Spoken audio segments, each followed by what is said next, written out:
Conheça Martinho Lutero. 10 fatos sobre o visionário da Reforma.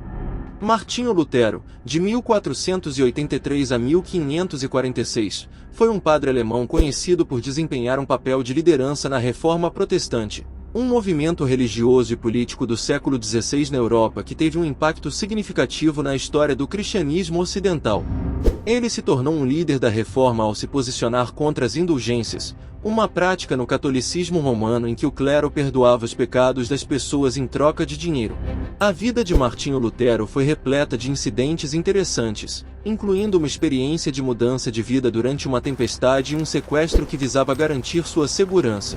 Além disso, há notáveis semelhanças entre Lutero e o santo que lhe deu o nome, bem como uma surpreendente profecia de outro monge revolucionário que previu o sucesso de Lutero em seus esforços para reformar o cristianismo. Aqui estão 10 fatos interessantes que o ajudarão a compreender melhor sua vida e seu impacto histórico. Número 1. Uma trovoada mudou o seu destino. Em 1505, Martinho Lutero conquistou o título de mestre pela Universidade de Erfurt, tornando-se elegível para seguir uma das 3 disciplinas superiores: direito, medicina ou teologia. Apesar do desejo de seu pai de que ele se tornasse advogado, Lutero optou por estudar direito. No entanto, um acontecimento nessa época mudou completamente o rumo de sua vida. Enquanto retornava à universidade após uma viagem para casa, foi surpreendido por uma trovoada violenta perto da vila de Stoltenhain e por pouco escapou de ser atingido por um raio. O episódio aterrorizou-o tanto que, em um momento de desespero, ele exclamou para Santa Ana: "Salva-me, Santa Ana, e eu me tornarei um monge." Cumprindo a promessa que fez em meio ao perigo, Martinho Lutero decidiu tornar-se um monge. No entanto, alguns historiadores sugerem que esse incidente foi apenas um catalisador, uma vez que a ideia de se tornar um monge já havia sido considerada em sua mente. Além disso, a perda recente de 2 amigos também pode ter influenciado sua decisão. Independentemente do que o levou a se tornar monge, essa escolha marcou o início de uma trajetória histórica significativa para Martinho Lutero, que se tornaria uma figura central na Reforma Protestante. Número 2. As 95 teses foram pregadas. Em 1516, o arcebispo de Mainz, Albrecht von Brandenburg, enfrentava sérias dívidas e obteve permissão do Papa Leão X para vender uma indulgência plenária especial, que prometia a remissão da pena temporal do pecado. Em resposta a essa prática, Martinho Lutero escreveu uma carta a Alberto de Brandemburgo em 31 de outubro de 1517, na qual anexou suas famosas 95 teses sobre o poder e a eficácia das indulgências. Embora acredite-se popularmente que Lutero pregou as teses na porta da igreja do castelo de Wittenberg, muitos estudiosos agora consideram que ele as pendurou, seguindo o costume acadêmico de iniciar discussões. Independentemente disso, esse ato em 31 de outubro de 1517 é reconhecido como o marco inicial da Reforma Protestante. Como resultado, o dia 31 de outubro é celebrado anualmente como o Dia da Reforma. Número 3. A imprensa desempenhou um papel fundamental na disseminação dos ensinamentos de Martinho Lutero. Suas ideias se espalharam rapidamente pela Alemanha e além, atraindo especialmente as pessoas comuns que estavam descontentes com as práticas corruptas da Igreja Católica. Esse avanço só foi possível graças à invenção da imprensa por Johannes Gutenberg em 1440. Com o advento da imprensa, Lutero passou a imprimir panfletos que podiam ser produzidos em apenas um dia, com um tamanho variando entre 16 a 18 páginas. O primeiro panfleto em alemão, intitulado Sermão sobre Indulgências e Graça, foi impresso em 1518. Incrivelmente, em apenas um ano, foram produzidas pelo menos 14.000 cópias desse sermão. Isso permitiu que sua mensagem fosse amplamente disseminada. Nos primeiros 10 anos do movimento da Reforma, aproximadamente 6 milhões de panfletos foram impressos, sendo que surpreendentemente cerca de 25% deles eram de autoria de Martinho Lutero. Número 4. Luther foi sequestrado para sua própria proteção. Em 15 de junho de 1520, o Papa Leão X emitiu um decreto público advertindo Martinho Lutero de que ele poderia ser excomungado se não se retratasse em 60 dias sobre 41 sentenças extraídas de seus escritos. Em vez de obedecer, Lutero desafiou o decreto e queimou-o publicamente em 10 de dezembro. Consequentemente, em 3 de janeiro de 1521, o Papa excomungou Lutero. Pouco tempo depois, Em 18 de abril, Lutero compareceu a uma reunião da Dieta do Sacro Império Romano realizada em Worms, Alemanha. Lá, ele foi novamente convidado a se retratar, mas manteve sua posição, insistindo que apenas a razão ou as escrituras sagradas poderiam influenciá-lo. Diante dessa tensa situação, o protetor de Lutero, Frederico, o Sábio, percebeu que ele precisava ser escondido até que as tensões com a igreja diminuíssem. Assim, ordenou que um grupo de cavaleiros sequestrasse Lutero, levando-o para um castelo em Eisenas, onde permaneceu escondido por 10 meses. Essa medida foi tomada para garantir a segurança de Lutero e evitar sua prisão ou punição mais severa pelas autoridades eclesiásticas.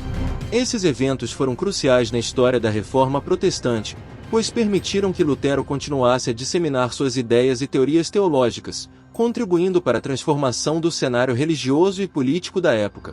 A proteção oferecida por Frederico, o Sábio, foi fundamental para preservar a vida e o legado de Martinho Lutero. Número 5. Antes de Lutero houve várias figuras precursoras que se rebelaram contra a Igreja Católica. Várias figuras precursoras se rebelaram contra a Igreja Católica, e a tentativa dos governantes católicos romanos de suprimir Martim Lutero e seus seguidores não foi bem sucedida. Em apenas 2 anos, ficou claro que o movimento reformista estava ganhando força significativa. Em maio de 1522, Lutero retornou à igreja do Castelo de Wittenberg, em Eisenas.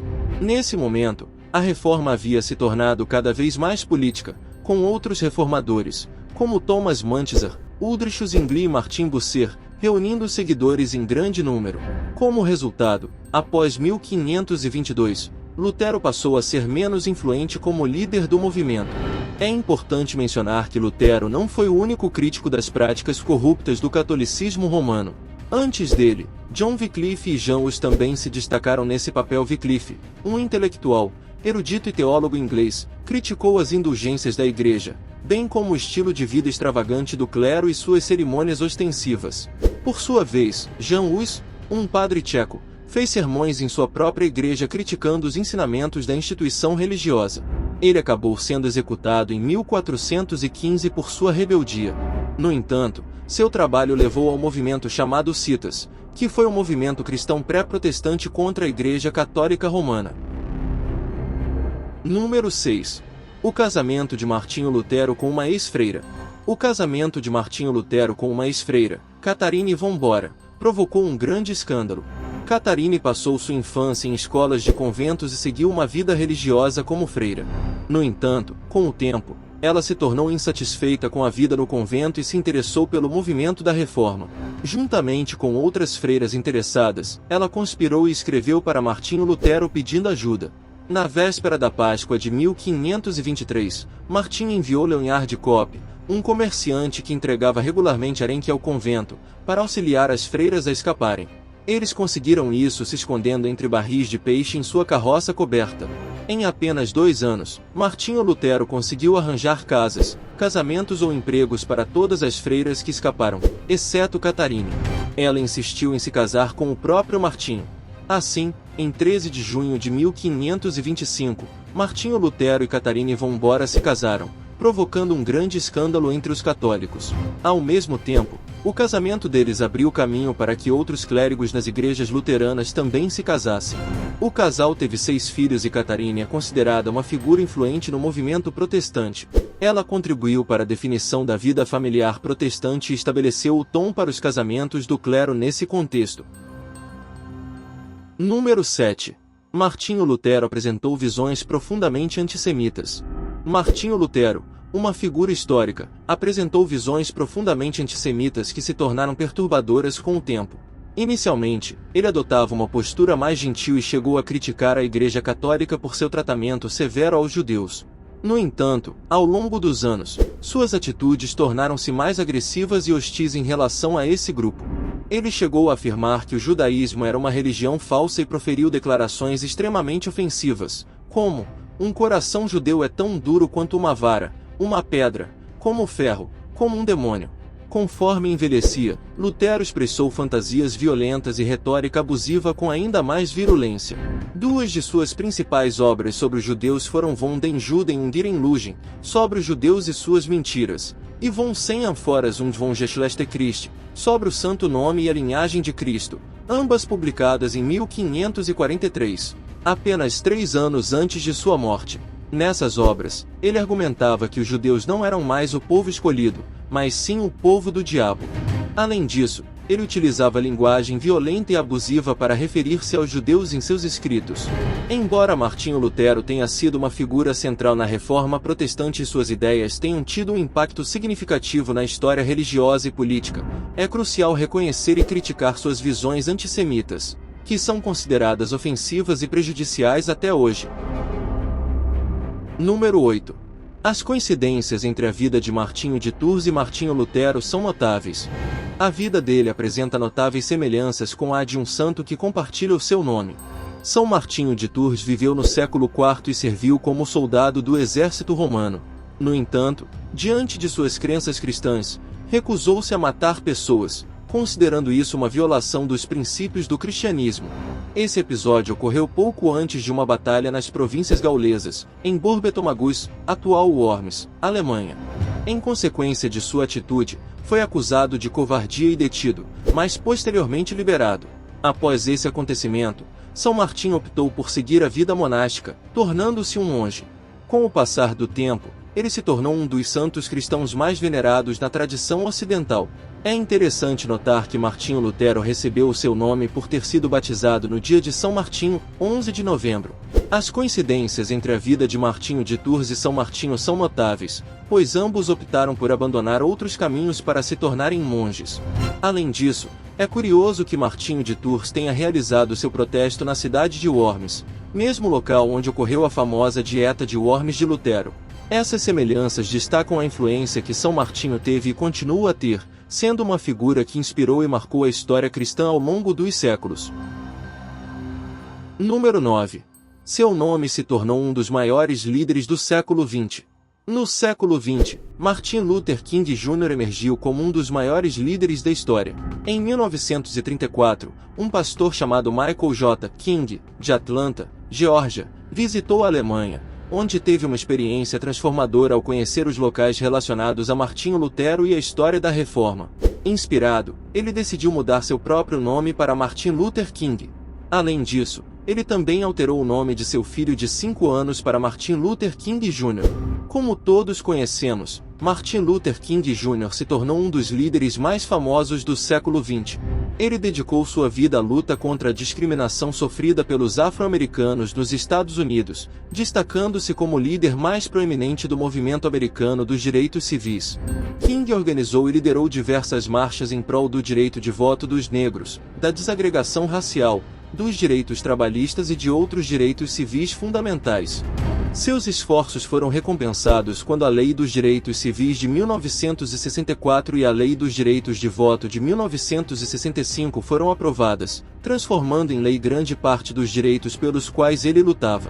Em reconhecimento à sua liderança na resistência não violenta ao preconceito racial nos Estados Unidos, Martin Luther King Jr. recebeu o Prêmio Nobel da Paz em 14 de outubro de 1964, tornando-se, aos 35 anos, o mais jovem a receber esse prêmio na época. Número 10. Uma profecia fez de cisne um símbolo próximo a Lutero. Uma profecia fez de Jan Hus um símbolo próximo a Lutero. Jan Hus, cujo nome significa literalmente ganso na língua boêmia, foi um padre tcheco que teve um papel fundamental na Reforma da Boêmia, um movimento que se opôs à Igreja Católica e antecedeu a Reforma Protestante.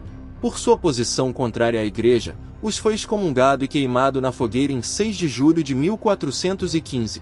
Pouco antes de sua execução, ele proferiu as palavras: "Agora você queima um ganso, mas em um século terá um cisne que não pode ser assado nem fervido." Quase exatamente um século depois, 102 anos, em 31 de outubro de 1517, Martinho Lutero afixou suas 95 teses na porta da igreja do castelo em Wittenberg, dando início à Reforma Protestante. Por isso, muitos acreditam que a profecia de Jan Hus se cumpriu.